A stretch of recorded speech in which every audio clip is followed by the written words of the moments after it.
I want to thank you all for supporting the Zacharias Sexual Abuse Center and for taking a stand against sexual assault and abuse. You are making a difference in the lives of so many people. So I'm going to share with you today why you are so important in transforming the lives of people who are using Z Center services.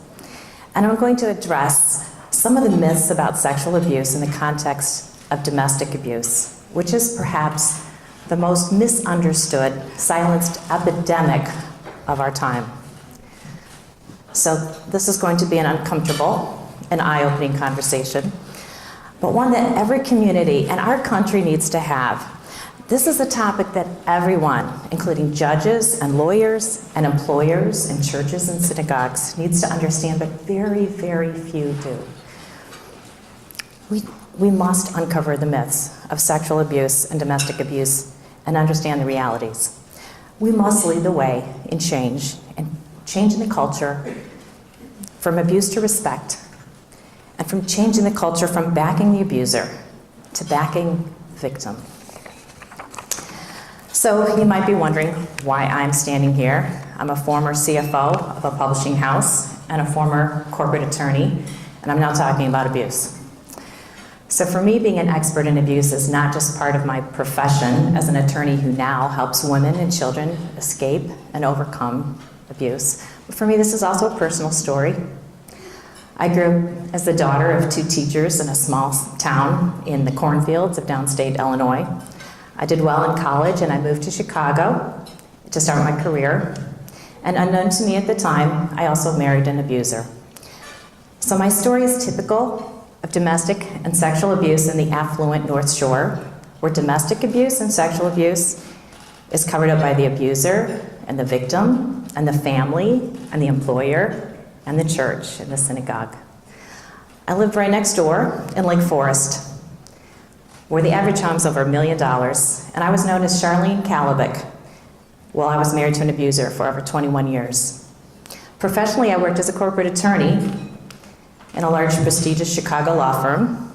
I was active in the community and in my children's schools, and a deacon and leader at Christ Church in Lake Forest.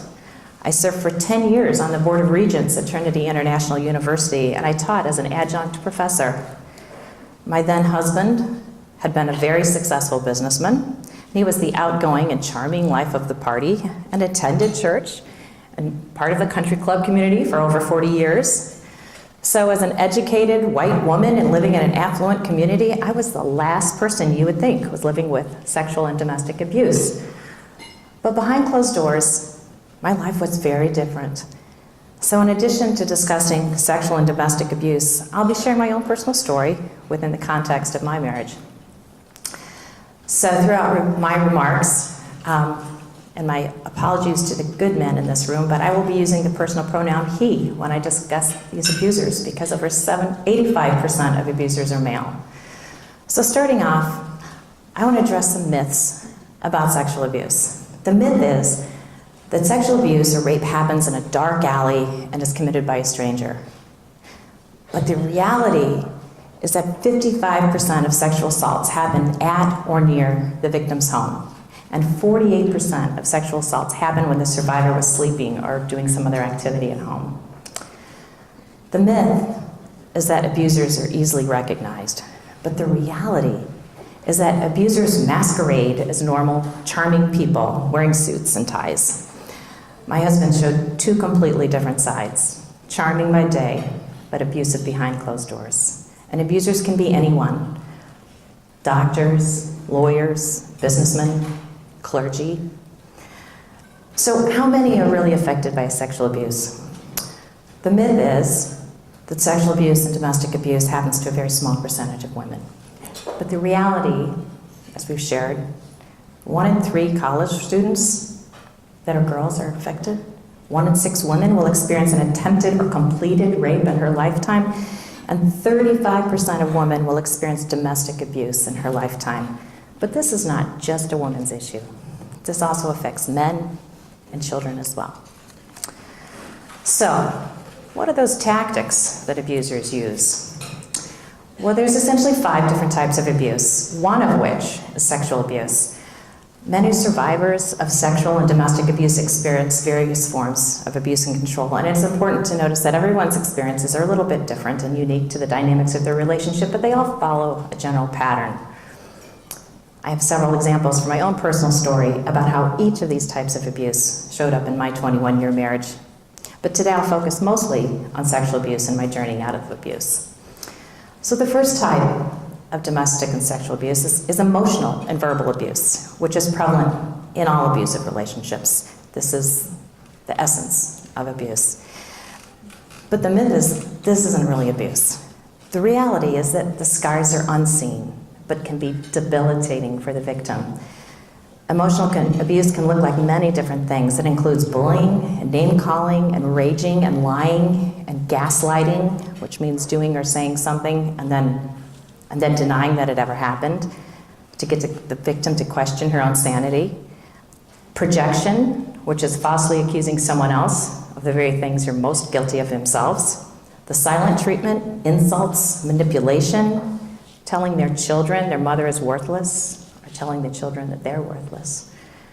Throwing away treasured items and threatening divorce or threatening affairs or threatening physical threats. And stalking, which is particularly dangerous and shows extremely controlling behavior.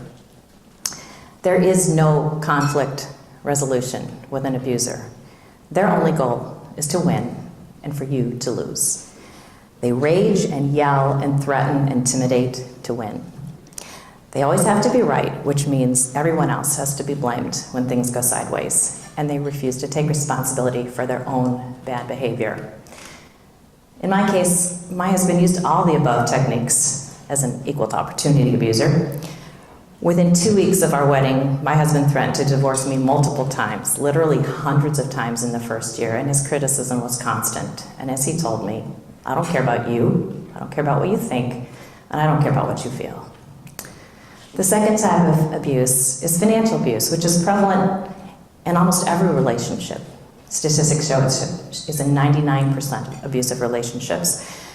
The myth is that most people don't even know that financial abuse exists, and I certainly was one of those. The reality is that financial abuse can include refusing your intimate partner access to any funds, and refusing to put the intimate partner on any bank accounts, making the intimate partner ask for money every time she needs it, demanding receipts for every penny she spends, keeping financial secrets, wasting large amounts of funds on risky ventures without agreement or even knowledge of the intimate partner, sabotaging her career, lying about finances, refusing to let her work outside the home, and making the lesser earning spouse support themselves and their children, while the wealthier spouse certainly could, but doesn't, and demanding one-sided prenuptial agreements. So again, in my case, my husband used all of these techniques. The manipulation and financial abuse began right after we became engaged in 1992, when he asked me to quit my executive position, purportedly, so that I could travel with him and stay home with the kids that we'd hoped to have. But then, the day before the wedding, he told me I had to sign this 28-page prenuptial agreement, or that he would never see me again. So let's just say this prenuptial agreement's a doozy, and he left with me with no financial resources. So I went to law school. I earned my degree and accumulated nearly $100,000 in student loans so I could get a job to support my family. He refused to spend his money on us, and so I spent my entire paycheck supporting our family while he added to his $20 million net worth. At the end of our 21-year marriage to a multimillionaire and working as an attorney, my nest egg was non-existent, which was exactly as he had planned. Third, physical abuse is prevalent in nearly every abusive relationship. The myth is that physical abuse is limited to hitting and weapons and burns and shoving people down the stairs and things like that. But the reality is that many abusive people are just too smart to leave a bruise on their intimate partner, so they inflict other forms of physical abuse, such as withholding medical treatment or medications and refusing to take their partner to the emergency room for illness or to give birth, or pushing them out of the car miles away from home, or shoving them or grabbing them, throwing objects, knocking down doors, spitting on them. In my case, again, my husband used all these tactics, and one of the ways he would show that he was in control was by refusing to take me to the emergency room. Instead, going on his shopping errands for hours with me in the back seat, writhing in pain, whether it was for the birth of our 2 children or during painful bouts of diverticulitis, which I developed from living with the constant stress. In one particularly terrifying experience, after my law firm's Christmas party, he took off in his car in a rage, and he dumped me in a gang-infested neighborhood in Chicago in the dead of winter at 2 a.m. with no money, no credit cards, no phone, and just an evening gown on. The 4th type of abuse some people use is spiritual abuse to hurt the ones they love. And there's a lot of misunderstandings related to this. The first one is most people don't even know spiritual abuse exists. Spiritual abuse is when the abuser twists the religious beliefs and the scriptures and claims that the Bible allows that abuse and demands that the victim must forgive and forget and stay in the marriage.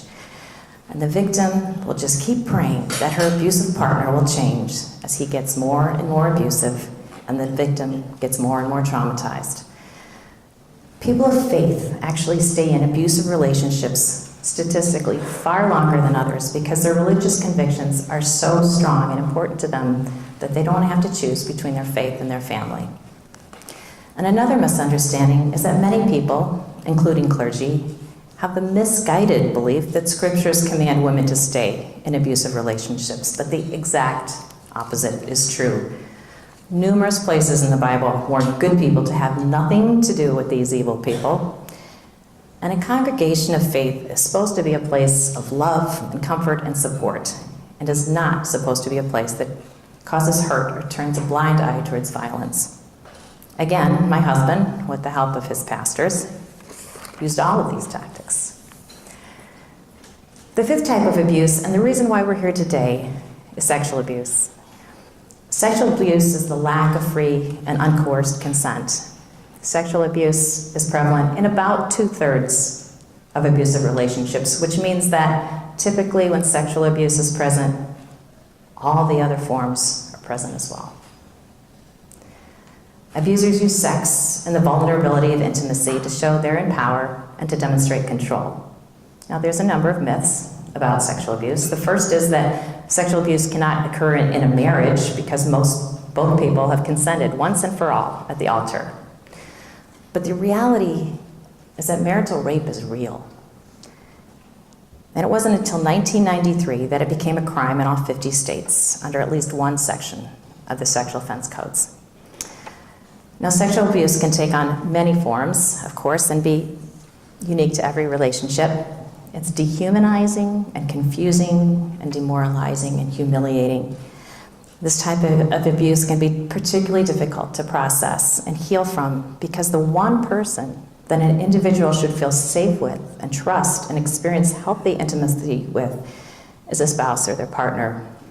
But in the case of marital rape, the abusive spouse has exploited and violated that safety and trust within the relationship, destroying real intimacy and safety. I believe that sexual abuse is perhaps the most devastating abuse for the victim because it takes an act designed by God to be life-giving and loving and tender expression of love and turns it into a humiliating act of cruelty. Victims of sexual abuse can take years, if not a lifetime, to heal. And the 90% of children who see the sexual acts against their mother have long-lasting negative repercussions, such as depression and other behavioral problems. So another myth that we as a society have is that we frown upon rape and support a rape victim. But the reality is far different. So often, when a rape victim comes forward to an employer or a pastor with the truth of abuse, people will automatically claim she's lying. And they attack her and then claim that the abuse was real. She would have reported it to the police. So victim blaming is one of the main reasons sexual assault survivors don't come forward. And I hear this all the time when I go to college campuses. Survivors often fear they will not be believed, and if they report to the police, that process will be re-traumatizing. So therefore, there's another common myth, that if a person truly experienced a rape, they would have reported it to the police and the rapist would be behind bars. But the reality is, the vast majority of rapes don't even get reported. Most abuse takes place behind closed doors, where there's no evidence, no videos, no photos, no documentation. And the first thing an abuser or rapist does is deny that it even happened or claim it was consensual. Because of the nature of our criminal justice system, even if a rape is reported, prosecutors often cannot prosecute because there is not enough physical evidence beyond a reasonable doubt. Criminal justice statistics tell us that out of 1,000 rapes, an estimated only 310 will get reported to police. And that number drops to 60 when it happens in a marriage or long-term relationship. So of those 310 reported rapes, only 57 lead to an arrest. Only 11 get referred to prosecutors, and only 6 lead to incarceration. That says 99.4% of rapes go unpunished. Let that number sink in. The reality is that survivors of sexual violence are often not believed, and this is true of children and adults alike. And even if they are believed, it is very rare that the crime, sexual assault or abuse, ends in a criminal conviction. As a society, we have a long way to truly go to support believers and survivors. So during my marriage with my abusive husband, he was sexually abusive in various ways. His pornography addiction started early, and I was forced to perform degrading and dehumanizing acts that he watched in his porn movies. But with the advent of the digital camera in the early 2000s, he began filming and photographing the abuse, which only increased my humiliation, which he of course reveled in. He regularly forced me to have sex when it was inconvenient or emotionally difficult, like right before I had to leave for work, right after the dog died, right after my father died, and even right after we had a traumatic house fire that burned down our house. When I objected to being treated like a prostitute, I was hounded and grabbed and stalked relentlessly until I acquiesced. If I still objected, he flew into a rage, and he told me he was entitled to sex with me or anyone else. And he yelled, I quote, "I can have sex with anyone I want, anywhere I want, anytime I want." And that's precisely what he did. So, this is what sexual abuse and rape looks like in my marriage to a wealthy abuser. These are actually photos taken by my ex-husband of me tied by my hands and feet for hours at a time to his four-poster bed in his $2.5 million home in Lake Forest. By 2012, his abuse had escalated to a frequency and to levels that were simply unsustainable. So I sent him a respectful but lengthy letter highlighting his abuse over the marriage, and I asked him to get counseling. And his response was, "It's not that bad. If it was that bad, you would have left 10 years ago." So instead of going for counseling, he went to his doctor and got a prescription for a bottle of Viagra. And from that day, in January of 2012, until the day I left in April, he raped me every morning after the children left for school and every night after dinner was over. He stalked me wherever I went, and he went through my papers, my emails, and my phone, at my law office, and at home. But the breaking point came when our family went on a spring break to Italy. And throughout Italy, he forced me to have sex with him while our teenage children were in the hotel bed right next to us, as we were all begging him to stop. Now, having sex in front of children constitutes a felony, but I confirmed, after speaking with a friend at the state's attorney's office, that it could not be prosecuted because Italy is outside of the jurisdiction.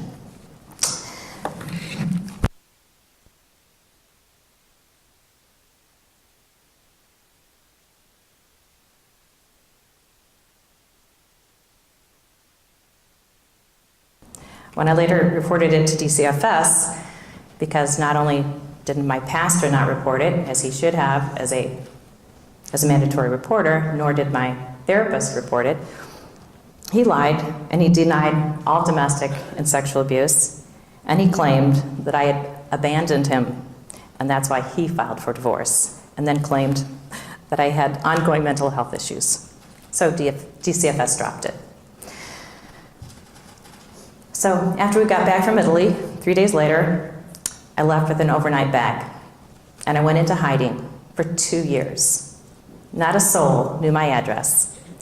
And at that time, I didn't even know about domestic orders of protection, which would have been a game changer for me and my children. So now I make sure that all my clients try to obtain one to protect themselves and their children. So I get asked all the time, why does a woman stay in an abusive relationship? Well, the myth is she can just leave. But the reality is there's a lot of reasons why she stays. Here's just a few. She keeps hoping that his false apologies are real and that he can change, maybe with some counseling, and that his charming behavior that she saw when he was dating her will return for good. But she doesn't realize the never-ending cycle of abuse and apologies and abuse and apologies.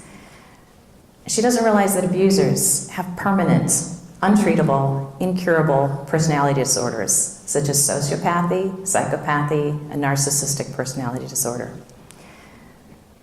She has no access to finances, and she has nowhere to go.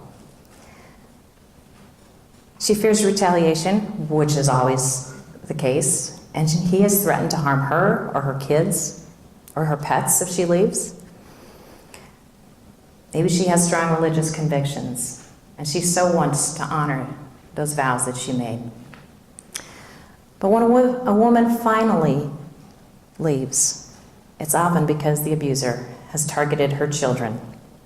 And that mama bear realizes that she can no longer protect her cubs from him unless she leaves. So what can a woman expect? What can the Z Center clients expect when she finds the courage to leave her abuser? Well, the myth is, if the abuse was so bad, she would have left ages ago. I heard this from my ex-husband. I also heard it from his friends at church. The reality is the average abuse victim tries to leave her abuser 7 times before she finally leaves for good. And the myth is that when she leaves, the abuse will stop, and her support system, her family and her friends and her faith community will rally around her. But the reality is far different. In many cases, the vast majority of people will rally around the abuser, who will not only become extremely vindictive and escalate his abuse and use the court system to do so, but he will also play the poor, abandoned victim. He will conduct a smear campaign of lies against her, and he will alienate her from her children and her friends and her family and her faith community. It is a very lonely place. I learned this firsthand, and I remember telling my Z Center counselor about how hurtful it was that the people in my life didn't believe me and didn't support me.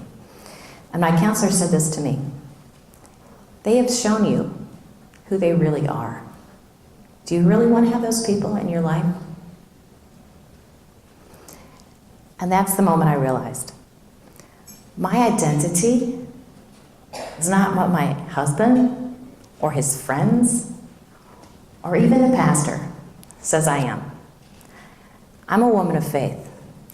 And as a woman of faith, my identity is a beloved daughter of God, the King of Kings, and the only opinion that matters to me is Papa God's opinion. And that's a good place to be. Because as a daughter of a king, he created me to be in healthy relationships and to do some good in this world, not be treated like a personal prostitute and barely able to function. And that's when I realized I'm worth it. I am worth all the uncertainty that lies ahead because my God has promised to go with me. I am worth walking away from these toxic relationships that don't care about me. I am worth fighting for. I'm worth rediscovering who I am. And that's what bravery truly is. And that's what our clients finally realize when they heal. So I don't want to leave you in suspense about how I went from being raped and abused and going into hiding for 2 years to speaking before you today. Everybody loves a happy ending, and I'm not going to disappoint you. I am victorious. I'm not a victim. I'm a woman of faith, and I serve a big God of miracles and healing and restoration. And since I left in 2012, He has surrounded me with good and kind people, counselors, a new church family, my new neighbors, reconnections with old friends, and wonderful new friends. They are treasured gifts. He has even healed relationships with my children, which my abuser tried to sever. And when I was sufficiently healed, I was called to a new assignment. I was called to bring other women out of bondage and abuse. So I did literally thousands of hours of research on abuse and became a certified domestic abuse professional. And since 2012, I have volunteered at a local domestic violence organization. I publicly speak out against domestic abuse and sexual abuse. I started 2 support groups in Lake Forest and Gurnee. I use my own home as a safe house for women and children who need temporary safe housing. And then I started my own law firm to help other women and children escape and overcome domestic and sexual abuse. I get the privilege, and it is a privilege, of helping others heal and battling for them in court and cheering them along their journey to freedom. Just this past month, I attended college, high school, and junior high graduations, ceremonies, and a prom party for beautiful young women who are now free of sexual and domestic abuse. And yesterday, in between drafting legal briefs, I helped a woman and her 3 children move into a beautiful new home of safety and peace. And I tell you, life can't get much better than that. So as you can see, the survivors we serve here at the Z Center and the women who are my clients, the people who are brave enough to break the cycle of abuse, are the bravest people I know. I've lost both of my parents. My house was burned in a fire. One of my children struggled with drugs. I've been stalked and raped and left on the streets of Chicago in the middle of winter with nothing more than an evening gown on, but I can honestly say that nothing can compare to the fight to break free of an abuser. So I want to give a hand to those brave clients of the Z Center who fight for freedom for themselves and their children. And there's some of you in this room, and I just want to give you an applause. Can we?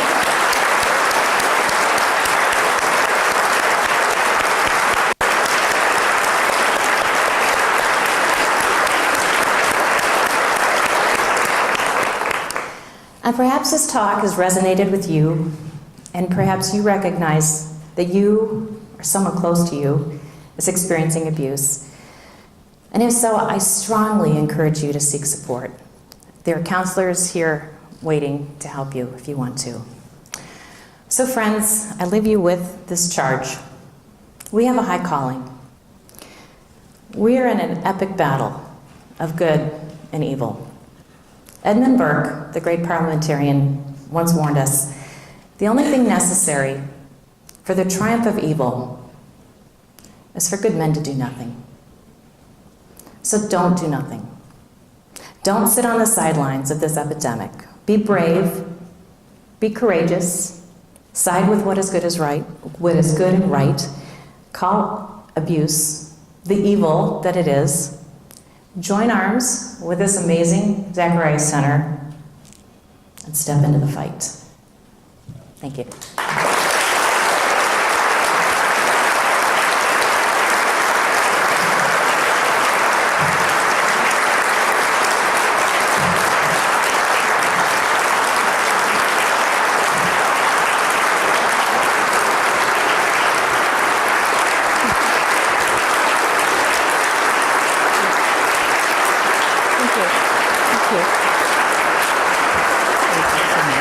Sweet. Thank you.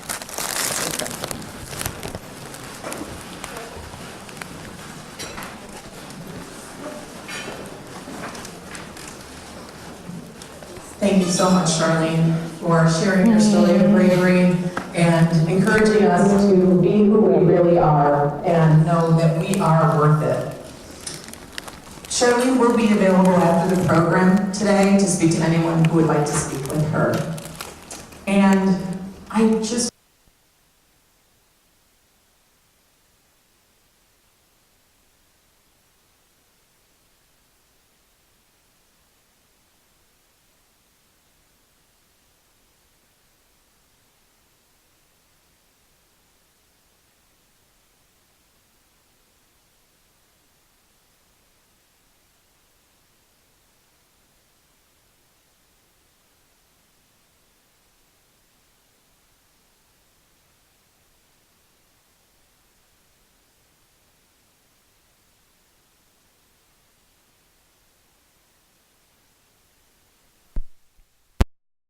thrivers, and we are proud at Z Center because we were here for them and at the heart of their healing journey.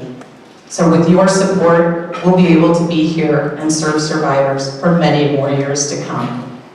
As we close the program, we need to pull a raffle ticket for the big bottle of wine. Does anyone have those raffle tickets? You can bring them up. I also have been asked to remind you